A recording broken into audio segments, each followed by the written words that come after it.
anyway, they have some incredibly harsh views about corporations as withholding knowledge. I also think some of the proactive industries have worked to try to put in place voluntary regulatory apparatus. And so DuPont, it's a lead actor, had set up a framework for risk regulation, and they manage, so this is a big national, they partnered with ED, Environmental Defense, a big middle of the road at best environmental NGO, and they worked out a framework which is actually not a bad guidance document given what's known, but they got a total of 6 companies to participate, and so, yeah. Can I ask if this is, if the narratives are kind of interesting? I was very struck by your posing this as an upstream researcher, because I mean, you're trying to describe something that is not coming to being, so to speak. And you've been describing the larger social uncertainties as guiding some of the ambivalence towards technology. So I'm wondering about the singularity of Nano itself, because I mean, one of the things that we've been reading in Andrew Lakoff's idea of biopreparedness, where he talks about one of the ways to address public trust is to have imaginative enactments of the worst case scenarios, which is one of your slides where you're saying Nano can do this and that.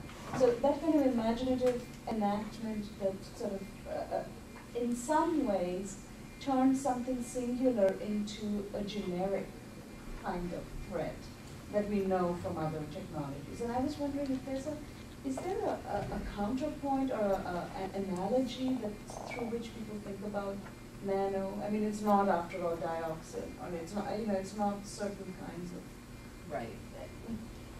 So there hasn't been an emergent one. So and there has been a lot of interest in scenario development. Some of it as a technique for that kind of engagement. In fact, we had a whole component in the original proposal with Jim Blaskovich to do a virtual environment, and we want, that was what we had in mind, was to do that. I still think we could get funding if we had interest in people who wanted to do that. I think we could get funding to do that. I think NSF would be interested, and so scenarios. There's a lot of scenario work in Europe, and there was advocacy of scenario work here.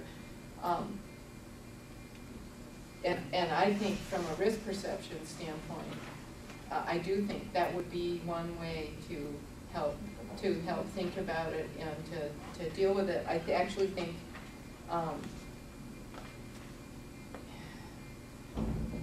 yeah, it's interesting because what's happening right now is quite the opposite. So when we started, there was a lot of interest in this really long-range future. And we actually, the first parts of this deliberative work that we piloted, we tried to do future scenario stuff.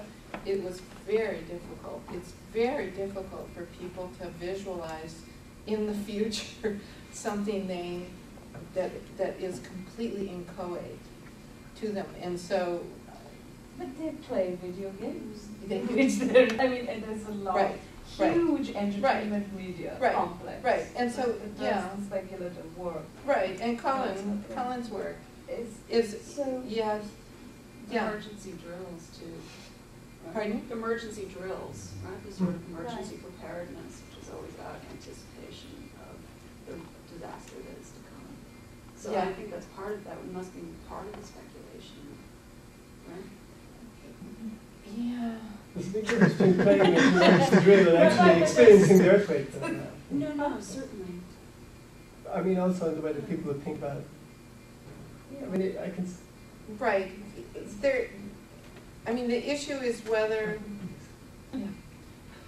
in practice, I think it's a lot harder to do it than to do it as social research, which is and so what I was going to say, the other thing that's happening is when we started our work, we, partly because of the UK partnership, we had assumed that things that we were discussing, that they should all be future, that we were upstream and we shouldn't be discussing anything that was actually downstream. That discussing, that bringing people together to deliberate about whether things that are already long in the marketplace, you know, the Cure Band-Aid, is counterproductive. In fact, the UK folks were really jumpy about that because that's exactly what they did with GM. The whole GM Nation public participation exercise, 36,000 people in the UK participated in that. And what they found out was that when you get people together to deliberate about a bunch of technologies that are already widely dispersed in the environment, in the food system, and you're asking people what they think about it at a point when they can't do anything about it, it really produces a lot of strong negative affect. That's what you find. And so there was a strong feeling that really to try to engage this at a different level, that shouldn't happen. But now there's a strong move towards focusing on consumer products, and I'm not sure what that's going to have a very different thing from a safety drill. You know, I wasn't advocating. No. I was thinking about the role that the imaginary plays. Nano prepared. A nano safety drill. Just as we were talking about cognitive models, and that's necessarily about the imaginary.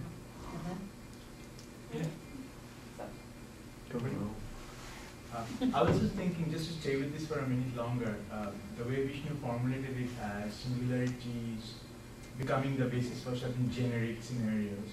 One of the things that Colin talks about in his book is that in the nanovisions kind of scenarios, singularity means like it often leads to that day after syndrome where it's so different that you can't even imagine what's going to happen. So that kind of blocks the production of these sort of preparedness scenarios. Whereas I'm trying to kind of get to you, Barbara, with this question like, do you think there's a difference between nanotechnology, at least perceptions of nanotechnology, and perceptions of, say, biotechnology? Either it becomes way too different, radically different. I think, well, first of all, I don't think there are, I think those are very grounded in national context and cultural context. So I think there's a lot of cross-cultural, cross-national difference about biotech, for example.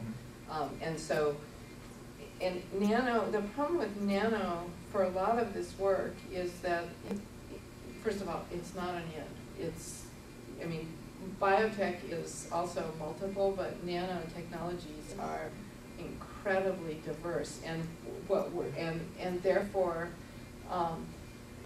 so I would say, so I think it really depends. You have to somehow constrain that, and so one of the things I would constrain that with, I think in the domain of food, I think yes, I think we're going to see nano, and in fact, nano food is one of the domains in our deliberative work where that there seems to be a fairly strong consolidation of view, and it's in the risk perception world, which would be a little different from some of the, and it's certainly different from Colin's work.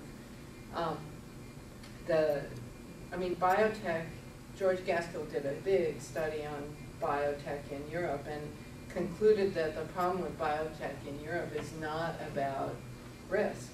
It's not about the perception of risk. It's about perception of benefit, and meaning that there is no perceived benefit, or benefit is perceived very low, and we would argue the same thing. So the problem with nano food, and there is a lot of nano and a lot of rising nano in agriculture and food.